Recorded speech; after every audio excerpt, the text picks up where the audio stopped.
Hello everyone. In this video, I will talk about the conflict between the Me Too movement and the Him Too movement. This video only represents my own limited opinion, so friendly discussion, even debate, is welcome. But before making your comments, please make sure you finish watching the entire video and discuss with evidence. Let's start now. Do you ever hear the Me Too movement before? For those who often use social media in recent years may know, it is a feminist campaign that encourages victims who have experienced sexual assault or harassment to go public with their experience and accuse the perpetrators. Since Tarana Burke first used the hashtag MeToo in 2006, countless women have come out in support of the campaign, sharing their experience or giving support to victims. The Me Too movement went viral in 2017-2018 after accusations were made against famous filmmaker Harvey Weinstein. More than 100 women claim that Weinstein has committed sexual assault, harassment, and rape. After the investigation, Weinstein was confirmed guilty by the US police and arrested.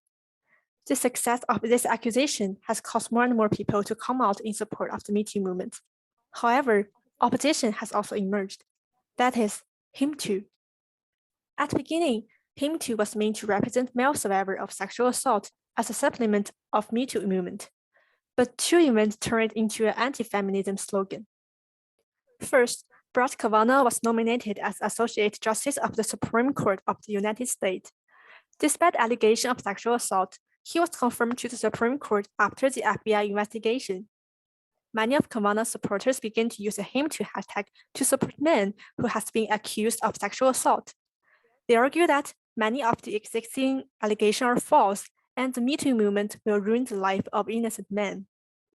The second affair is a mother used this hashtag on Twitter, said that her son was afraid to date women alone because of the current climate of radical feminist accusations. Although her son later posted a clarification on Twitter, clear that he believes in women and supports the Me Too movement, many others followed the trend and used this hashtag to criticize Me Too and some feminists. We have to admit that some of the concerns are understandable. Sometimes fake allegations do occur. However, Him Too supporters tend to exaggerate the facts. For example, during the interview of American Family Radio, Mississippi State Senator Chris McDaniel claimed, "These allegations, 99% of the times, are just absolutely fabricated." A 99% false accusation rate sounds appalling, but it's definitely not the truth. Also, if you search the word Me Too in the Urban Dictionary website, most of the answers use negative words to describe women who report sexual assault. In some explanation, people describe the Me Too movement as destroy life of people you hate, only works for women. Some people who believe in false accusation may see every potential victim as liar, but what is a fact? Based on the data from Statistics Canada, between 2004 to 2014, sexual assault is the only violence crime that does not decrease, comparing to robbery falling by 39% and physical assault falling by 35%. In 2018, 1 in 3 women were subjected to unwanted sexual behavior while in a public place. Women are also more likely than men to report experiencing certain form of violence, including sexual assault, online harassment, or unwanted sexual behavior in the workplace. How about false allegations? In the report published in 2009, after reviewing the surge in United States false reporting of sexual assault, only 2 to 8% of accusation is false.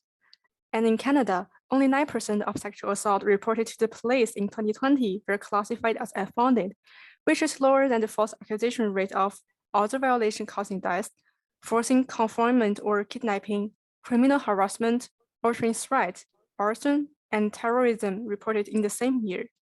In short, sexual assault is not a case that is more likely to be falsely accused. Conversely, distrust of the Me Too movement and its supporter has put some women in an even more difficult situation.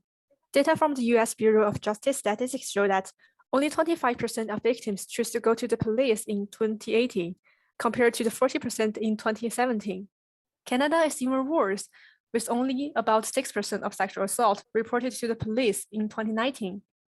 Why is this happening? How does it relate to Him Too? Many research show that this closer experience of sexual assault is a really difficult thing for women. They often face with skepticism, doubt, and blame. Some people will question women that if they're resisting the attack strenuously enough. Some people believe that women are responsible for sexual assault. Whether they are shrinking, whether they wear sexy clothes, whether they are flirtatious, and whether they have sexual behavior before. Many things unrelated to the case became the reason of blaming women. Even victims themselves may be trapped by the stereotype and prejudice.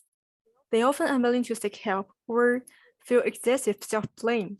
As a result, only those who meet all the stereotype of being a victim are likely to report a crime.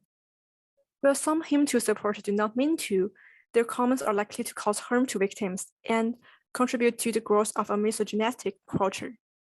So what should we do to change this situation? How could we help people who are suffering from sexual assault? If you or your friend just witnessed a sexual crime, what could we do as a bystander? The first thing you could do is stop holding the negative bias against the Me Too movement and the women who report sexual assault. Keep in mind that the false allegations are not that common. If you are not sure about the authenticity of accusation, keep silent or request police to investigate is a better way than blame on potential victims. Second, listen carefully and encourage them if you believe them. If you don't know what to say, try this. I believe you. It took a lot of courage to tell me about this. It's not your fault. You didn't do anything to deserve it. You are not alone. I care about you and I'm here to listen or help in any way I can. I'm sorry this happened. This shouldn't have happened to you. Let them know the only person to blame for sexual assault is the perpetrators. What someone wears, says, or does is not concerned to be sexually assaulted. Then, encourage them to seek medical attention and report the sexual assault. Please know that whether or not to report the sexual assault is a personal decision. Victims can also receive the medical treatment without report.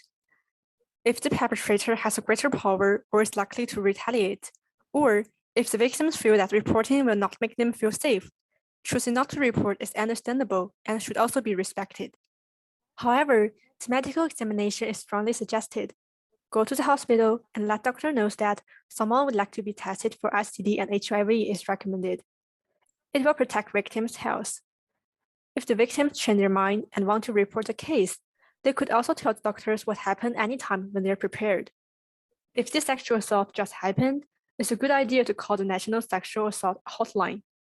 Professional staff will help the victim to collect evidence and protect themselves. If you're there with victims, ask them if they need you to accompany during the interviewing process. If you want to learn more about helping victims of sexual assault, here are some websites you might need. Meanwhile, feel free to use keyword and search on the internet. You may not notice before, but most areas have sexual assault hotline and website. You can find out more about your own country's ad policy and support resources online. I believe our action will make the world a better place. The reference list of the video is here. If you want to learn more about some of these stats or the idea mentioned in the video, please check them out. Thank you for watching.